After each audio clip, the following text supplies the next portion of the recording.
Hello everyone, I am Nu-Trix, and today I'm going to explore with you Augmented Voice. It's software synth from Arturia. It's part of the Vintage Collection 9. It's not a vintage synthesizer recreation at all, but it's part of the package. A couple of weeks ago, Arturia released Augmented Strings Intro, which was a introduction version of the augmented strings, which is basically the same logic as Augmented Voices. The logic is that you have a screen. Let's just dive into it.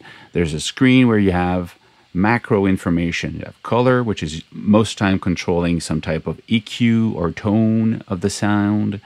Timing, which would control attack, envelopes, parts, or speed of LFOs, stuff about timing, mostly about the envelopes. Motion, mostly affecting stuff like arpeggiators or little sequences and create motion into the sound. Effects B and effect A, two different effects that you can have that can actually be assigned to different layers like A and B, and the general delay and general reverb. So these are the macros, and how much they affect what depends on the sound you load. And the big morph button here is you actually switch between layer A and B, but on two different synthesizers. And that's kind of weird when you look at this, because you basically just say, well, I'm going to try it, and you see? So you have motion on that layer, but not on that one.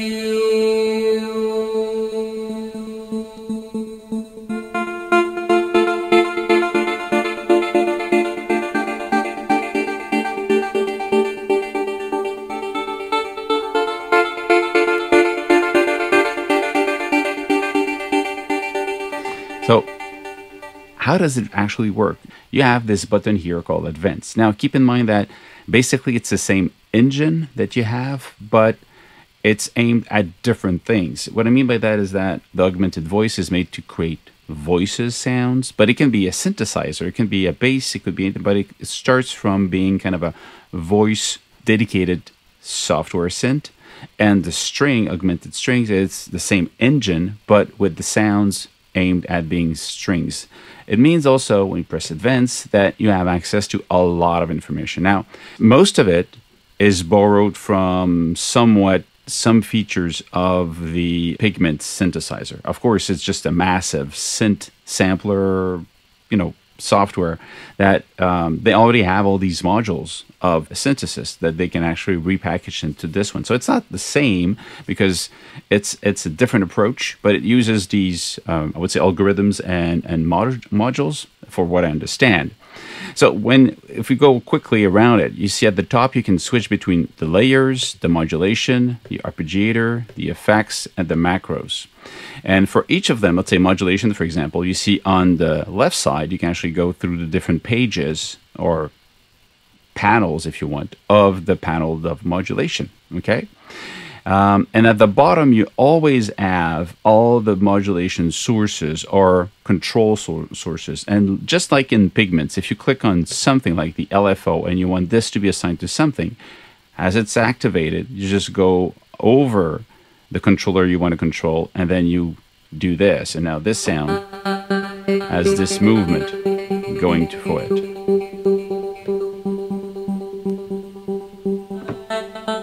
It might be obvious because it depends on how everything is hooked up, but okay, let's actually go through what it is. You've got layer A and B. When you go in layers, you've got like A and B. And this, I'm going to take more time into this one, because A and B, basically, it's two layers you switch between when you move from left to right on the big knob on the other window.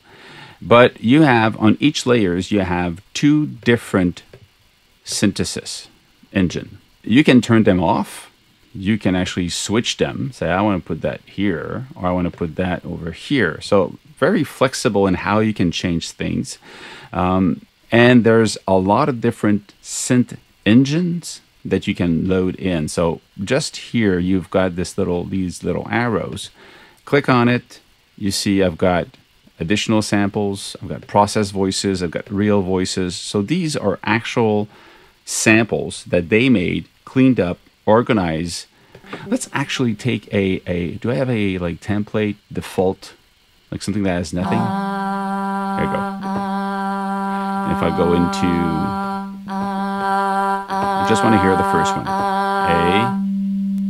The other one is a synth sound. Okay, let's put it at this one. So we see this is the A. We go a different A. Vibrato.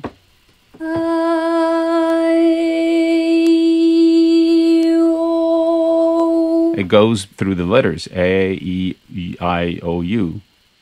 Here. It's he with the vibrato. So these are the recordings of sounds of different. And then you've got process voices, stuff that are more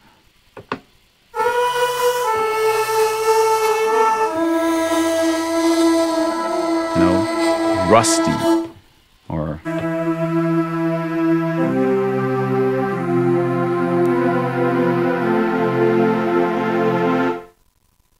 and again you get a bunch of them, computer humans.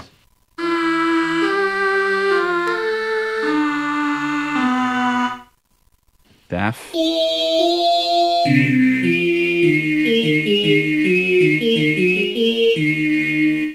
So these are basically, you go through samples. Now, you cannot load your own samples in it.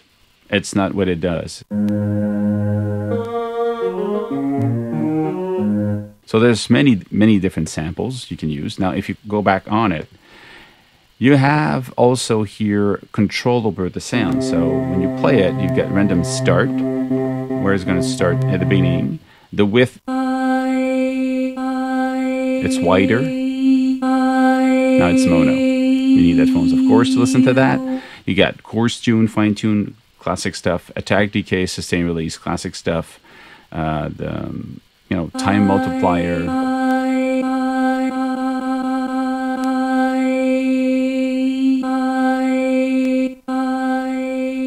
You're gonna be faster.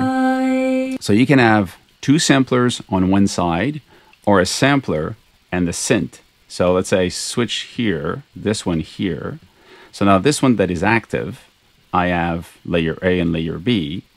Say this one here, these are not, this is active. No, this is turned off. This is not active. If I go back to the first window, advance here, you see the layer B is not there anymore. The purple face on one side is not there. So now if I play it, you cannot go from A to B. The second side has nothing. Okay, so that's kind of how it's linked. So if we go back here and you have these two sounds, let's say for now, turn it off. You've got the voice. Again, I can go here and say I want to have the ah or E.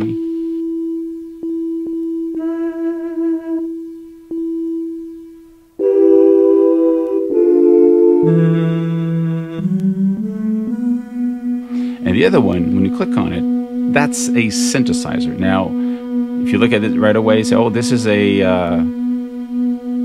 wavetable." Yeah, so you can move between a different part of the wavetable.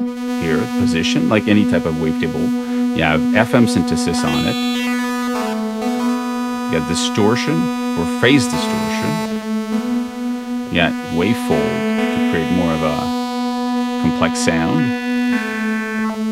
And attack, decay, sustain, release. Now, if you change this to another one, another DG, digital, so you got all these different type of wavetable you can select from. And then when you click on it, see that there's other type of synthesis. You've got analog, so this is virtual analog. Let's say dirty saw. Click on it. So now you've got oscillator 2. So let's say I'm going to switch that to also sawtooth.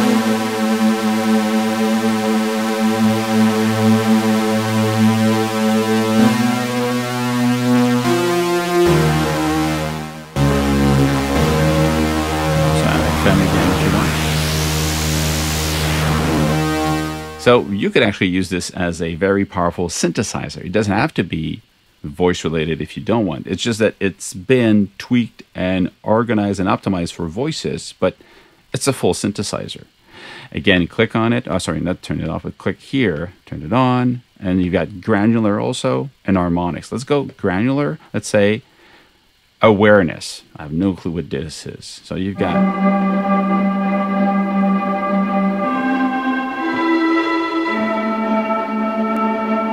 You can decide where to start from. Density. How many grains you're going to have. Envelope shape for the grains. Are they going to be really shaped with the attack?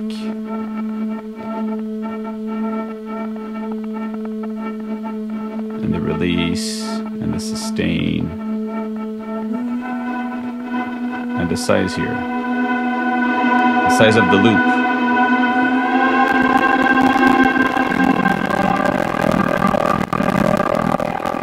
I'm using too much CPU now.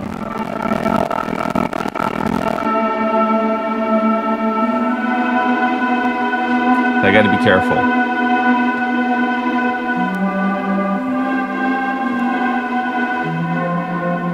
This one here.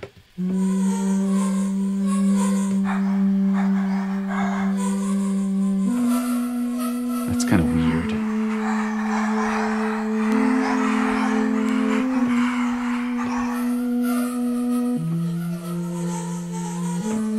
It's kind of disturbing. Interesting. You got Harmonics. So let's say we try this one.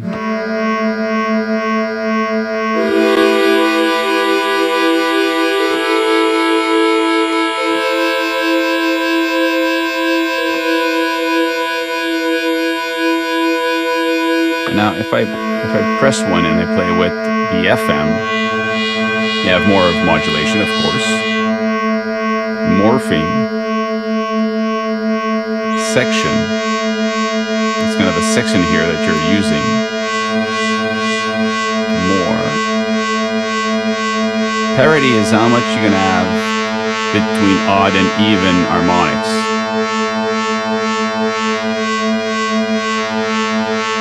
So basically, it's going to be interesting.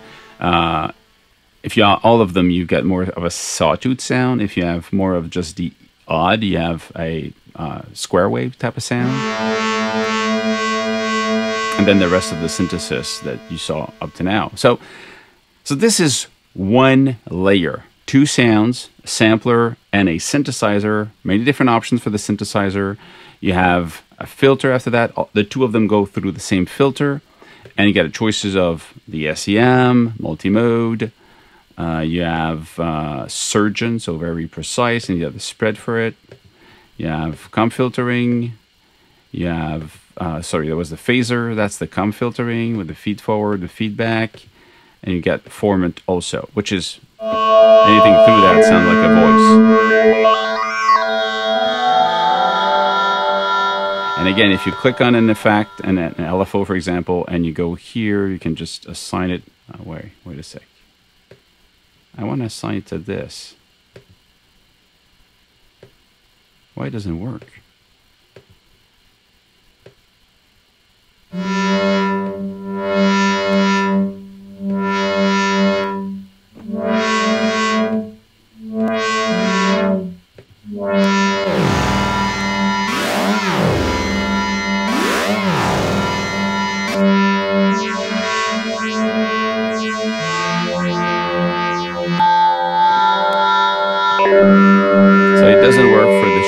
Interesting. So this one for the formant doesn't work, but then it works for the other ones. Is it a bug or is it a feature? I don't know. So this is for layer A. You have the same thing for layer B. Again, same logic. If you have the two of them, you can actually switch with the big knob at the first window. And if you want to control the volume of each of them, you know, you get volume here and volume there, then you're going to have to decide how much volume here you want to have. Sorry, this is again for the effects. I don't want to have the effects anymore. Unclick this, turn off this, and I want less volume for the B. So I basically hear this one.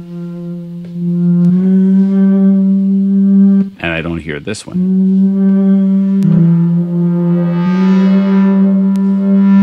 Okay, so that's kind of how you approach it. And you have how many partial in this one.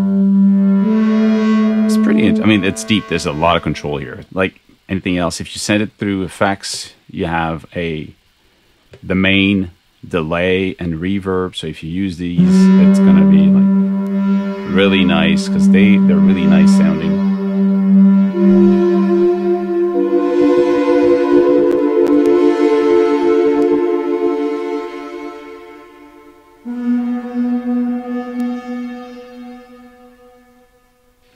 And layers, you have per layer option of 2 effects. So you got a stereo pan, for example, and here you can have, there's a bunch of them. Multi, filter, parametric EQ, compressor, distortion.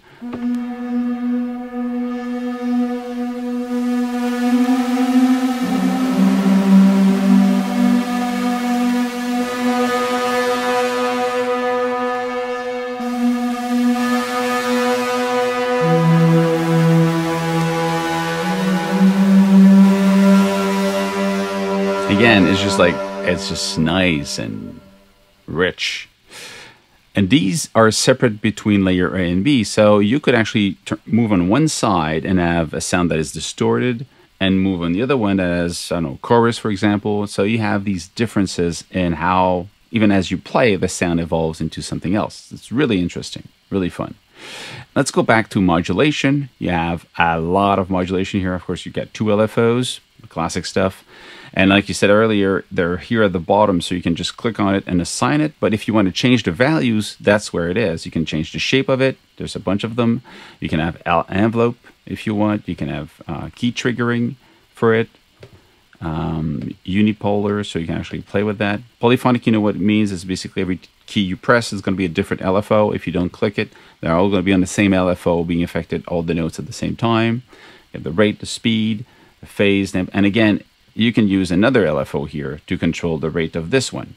So a lot of modulation are possible here. It's almost a modular synthesizer because you can say LFO2 is modulating LFO1 and LFO1 is modulating 2. So it's just going to be really bizarre if you want to go that route.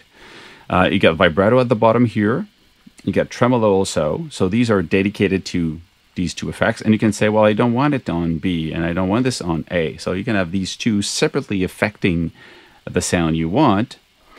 On the side, you've got function, A1 and 2. Again, if I close this little window at the bottom, you have the function are here if you want to assign them. But if you want to change the shape, you can actually just go here and, you know, just change the shape and just draw what you want. So basically, if you want to look at the function as being a very complex LFO, here you go, you know, but it also can be something you draw.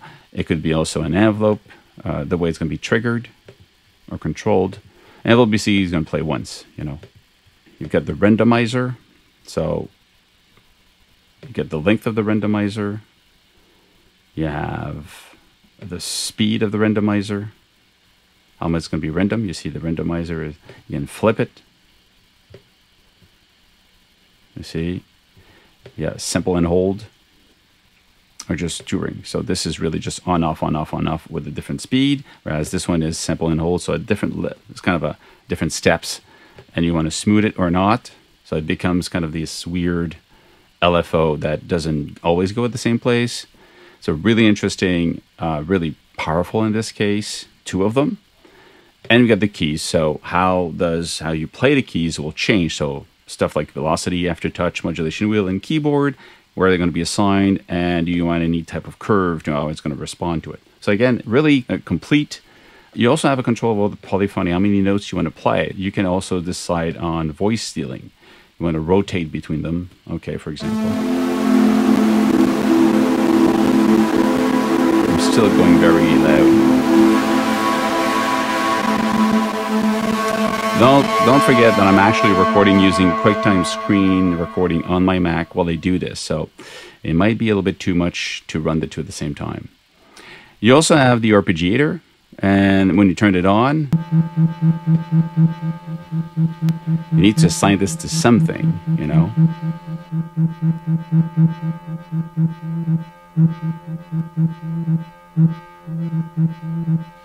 So this is the gate, this is the velocity.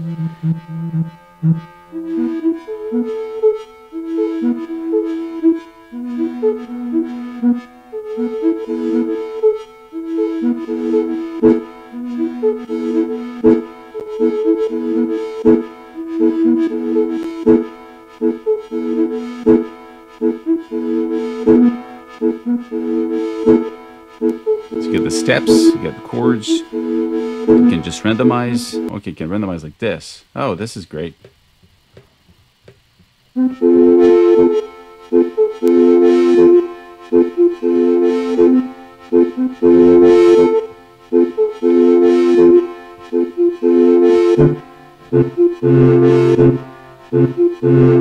if you want, you can have it longer. Again, you can play what you want.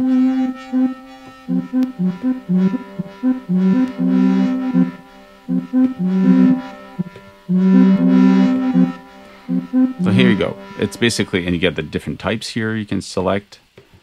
You can actually say, well, I want to have this, the up, the down. If you click on it, the different ways that it's going to play the keys that you're playing, the sync, the swing. Is it going to be an octave higher or not? So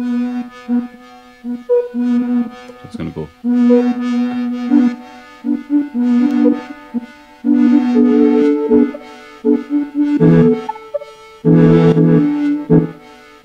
So you have this, and the last one is the macros. Basically, these are how it's going to affect the 4 layers, and the morph is this big one here. So you get these 4 different controllers you can control, and then you got how you want the buttons for the effects. So the effects A, B, delay, and reverb, how it's going to be affecting when you turn these. So really complex, really fun.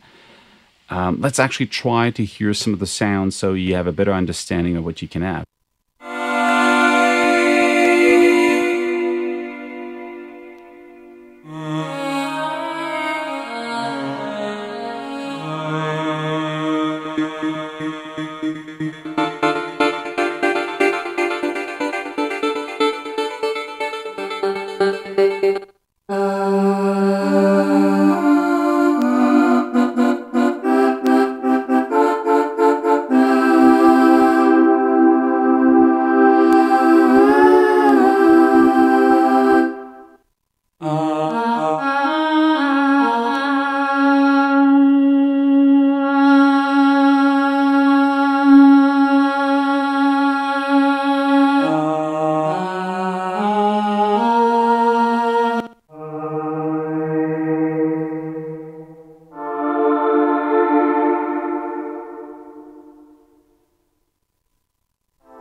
I hope this is just clearer on what the augmented voices are for, what they're made, how they're made, the background of the synthesis.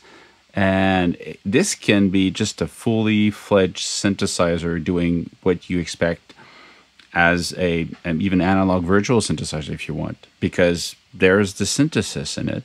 But it's aimed at voices and big, wide sounds, but at the same time, it can be very subtle and very smooth. So very interesting. Voice related, of course.